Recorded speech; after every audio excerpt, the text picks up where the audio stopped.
আমরা মুসলমান তো নাকি? মুসলমান তো। এখন বলেন, আমাদের পাশে একটা জাতি বাস করে, অন্য জাতি, এদেরকে আমরা কি বলি? কোন জাতি? হ্যাঁ, আরে বাবা, আমরা মুসলমান, তারা কি হিন্দু? এই হিন্দু জাতিরা বাস করে। আমার বাবাজিরা, হিন্দুদের ধর্মগ্রন্থ, তার নাম হলো বেদ। কি নাম বললাম? বেদ। বেদ আপনার নাম শুনেছেন? আমাদের কোরআন একটা মেথর পড়তে পারে, একটা মুচি পড়তে পারে, একটা কাউরা পড়তে পারে, একটা জেলে পড়তে পারে, একটা আদিবাসী পড়তে পারে, একটা খ্রিস্টান পড়তে পারে, একটা ইহুদি পড়তে পারে, একটা তেলেগু পড়তে পারে, একটা বাঙালি পড়তে পারে, আপনার সবাই পড়তে পারে। কিন্তু বেদ পড়ার ক্ষমতা কারো নেই, একমাত্র উচ্চ বংশ ব্রাহ্মণদের ছাড়া। তদানীন্তনকালে যারা বেদ পড়ত, তাদের কানেতে সীসা গলিয়ে তাদের কানগুলো ভর্তি করে দেওয়া হতো।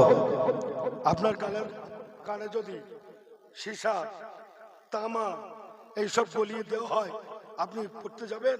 বেদ পড়বেন? ওরে বাবা, থাকবে তোর বেদ, পালালাম আমি। এরা পড়তো না। এই বেদের 4টি ভাগ আছে। কটা ভাগ? বেদের 4টি ভাগ। কি বেদ? ঋগ্বেদ, সামবেদ, যজুর্বেদ, অথর্ববেদ। কটা বেদ বললাম? 4টে বেদ। শুনে নেন, আমি একটু ব্যতিক্রম ধর্মীয় করি। আমি প্রথমে বলেছি, আপনাদের খারাপ লাগছে নাকি? মুখ নাড়াচ্ছেন না, কথা বলতে হবে, তাহলে আমি অন্য কথা বলবো। বলেন, আপনাদের অসুবিধা হচ্ছে? বাবা হচ্ছে না। দেখেন, ঋগ্বেদ, সামবেদ, যজুর্বেদ, অথর্ববেদ। আপনি পুরাণ, হিন্দুদের আর একটা ধর্মগ্রন্থ আছে, আমাদের ধর্মগ্রন্থের নাম হলো কুরআন। কি নাম? কুরআন। ওদের ধর্মগ্রন্থের নাম হলো পুরাণ। কি বললাম? পুরাণ। পুরাণ খুলে দেখুন, বেদ খুলে দেখুন, জিন্দাবাস্তে খুলে দেখুন, ত্রিপিটক খুলে দেখুন, ওল্ড টেস্টামেন্ট, নিউ টেস্টামেন্ট খুলে দেখুন। সমস্ত জায়গায় আল্লাহর প্রশংসা, নবীর প্রশংসা, কোরআনের প্রশংসা, আমার আল্লাহ পাকের হাবিবের প্রশংসা করা হয়েছে। একটু জোরে বলুন সুবহানাল্লাহ। আপনি বলবেন, মাওলানা সাহেব কেমন করে? এবার একটা আমি বেদ বলছি, একটুখানি শুধু শোনেন, আপনার মানে পরে করব। এবার একটা শোনেন, বেদের 4টি ভাগ যে বলছি, এই বেদগুলো দেখেন একের পর এক। বেদের প্রথমে আল্লাহর প্রশংসা করা হচ্ছে। হাজি সাহেব, আল্লাহর প্রশংসা কিভাবে করছে দেখুন। বেদ 6000 বছর লেখা, কোরআনের 1500 বছর আগে। আজ থেকে 6000 বছর আগে বেদের ভেতরে আমার নবীর প্রশংসা, আল্লাহর প্রশংসা। একটু জোরে বলবেন না সুবহানাল্লাহ? আচ্ছা, এবার দেখেন, বেদের একটা শ্লোক বলি। তস্মিন্নন্তরে মিলেচ্ছ আচার্যং সমান্বিত মুহাম্মদ ইতি খ্যাত শিষ্য শাখা সমান্বিত মরুস্থল নিবাসিন। একটা বেদ কি বলছে? তস্মিন্নন্তরে মিলেচ্ছ। মিলেচ্ছ মানে হলো সম্ভ্রান্ত বংশ। কি বললাম? আমাদের বর্তমান এলাকায় সম্ভ্রান্ত বংশ আমরা কাদের বলি? কাদের? শেখ, সৈয়দ, এদেরকে কি বলি? সম্ভ্রান্ত। পৃথিবীর ভেতরে সব চাইতে সম্ভ্রান্ত বংশ যেটা, সেটা কুরাইশ বংশ। কোন বংশ? কুরাইশ বংশ।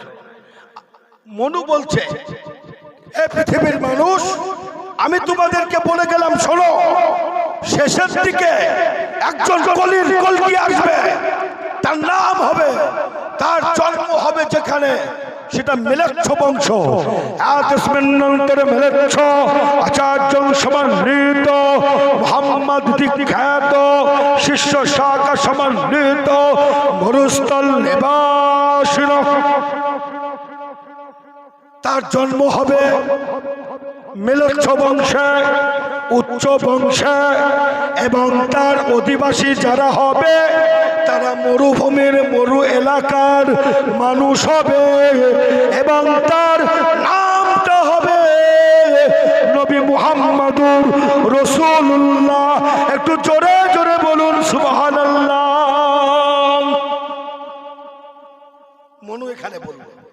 এক নম্বর শ্লোক। এবার আল্লাহ সম্বন্ধে কি বলছে দেখো, কি বলছে? হতার মিন্দ্র মহাসুরেন্দ্র আল্লাহ জ্যেষ্ঠং শ্রেষ্ঠং পুরনং ব্রহ্ম আল্লাহ আল্লাহ সাল্লাল্লাহু মুহাম্মাদ কম বরস আল্লাহ আল্লাহ আল্লাহু আকবার। এখানে আল্লাহ শব্দ যেখানে আছে বুঝবেন সব শব্দটা মানে হলো আল্লাহ। একটু জোরে বলুন সুবহানাল্লাহ। আহা, এত স্পিন্নন কি বলছে? হতার মিমদারা মহা সুরেন্দ্র আল্লাহ জ্যেষ্ঠ। বলে না অনেকে জ্যেষ্ঠ ছেলে, জ্যেষ্ঠ ছেলে মানে কি? বড় ছেলে। তাহলে আল্লাহ হলো বড়, আল্লাহ শ্রেষ্ঠ। শ্রেষ্ঠ মানে কি? শ্রেষ্ঠ, শ্রেষ্ঠ মানেও বড়। বলে না এ হলো সর্বশ্রেষ্ঠ লোক, এলাকার সর্বশ্রেষ্ঠ ধনী, মানে সবচেয়ে বড়। তাহলে বলা গেল আল্লাহ শ্রেষ্ঠ, আল্লাহ পূর্ণ, আল্লাহ হলো পূর্ণ, আল্লাহ হলো মহান, আল্লাহর মতো কেউ নাই। একটু জোরে বলুন সুবহানাল্লাহ। কোরআনের ভেতরেও একই কথা বলা হয়েছে, কুল হু আল্লাহু আহাদ আল্লাহুস সামাদ লাম ইয়ালিদ ওয়া লাম ইউলাদ ওয়া লাম ইয়াকুল লাহু কুফুয়ান আহাদ। একটু জোরে বলুন সুবহানাল্লাহ। বাবাজি আমার, আমরা যখন মারা যাই, মারা যাওয়ার সময় আমরা কি পড়ি? একজন মরে গেছে, আব্দুর রহমান চাচা মরে গেছে, আব্দুল করিম চাচা মরে গেছে, মরার সঙ্গে সঙ্গে, শোনার সঙ্গে সঙ্গে আমরা কি বলি? ইন্না লিল্লাহি ওয়া ইন্না ইলাইহি রাজিউন। আহা, নিশ্চয় সবই আল্লাহর জন্য, আর আমরা আল্লাহর কাছেই প্রত্যাবর্তন করব, নাকি আল্লাহর কাছে যাব, তাই তো এই বলি। কিন্তু দেখেন বেদে কি বলছে? বেদে বলছে একটা হিন্দু মানুষকে জিজ্ঞাসা করলেও আপনি তারা বলতে পারবে না। জিজ্ঞাসা করবেন তো যে আমরা মুসলমানরা যখন মরে যাই, মরে গেলে তা আমরা পড়ি ইন্না লিল্লাহি ওয়া ইন্না ইলাইহি রাজিউন। কিন্তু বাবা তোদের তো মরে যায় মানুষ, তোদের জ্যাঠারা, কাকারা, দাদারা যখন মরে যায় তখন কি বলে? কি বলতে হয়?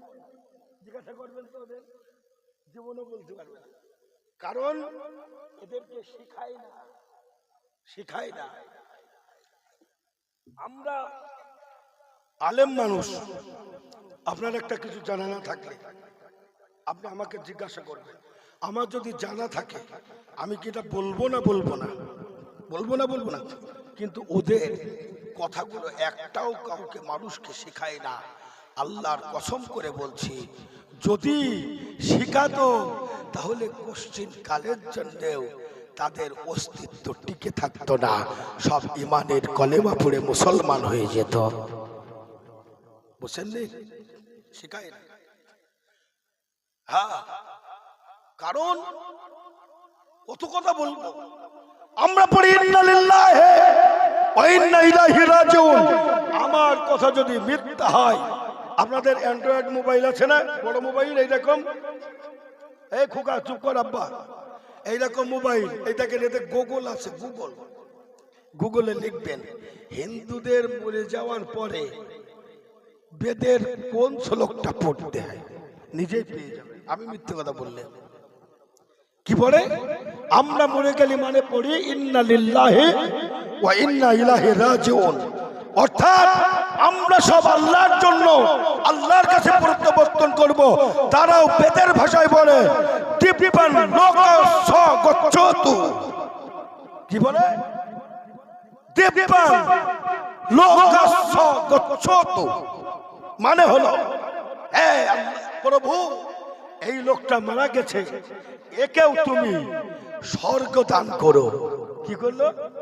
স্বর্গ দান করো। আমরা বললাম ইন্না লিল্লাহি ওয়া ইন্না ইলাইহি রাজিউন, মানে আল্লাহ তোমার জন্য, আমরা তোমার কাছে ফিরবো। আল্লাহর কাছে ফেরা মানে কোথায়? আল্লাহ কি জাহান্নামে থাকবে? নাউজুবিল্লাহ। কোথায় থাকবে? বেহেশতে। তাহলে আল্লাহ একে বেহেশতে নসিব করো। ওরা একই কথা বলে, হে প্রভু, এই যে মারা যাচ্ছে, মারা যাওয়ার পর একে আবার তুমি কি করো? বেহেশতে বা স্বর্গে দিও। দেখেন কত আশ্চর্য। আবার বলে এরা মরে গেলে কেউ কুকুর হবে, কেউ ভূত হবে, পেতনি হবে, কেউ এ হবে, উই হবে, সারপোকা হবে, উকুন হবে, তেলাপোকা হবে।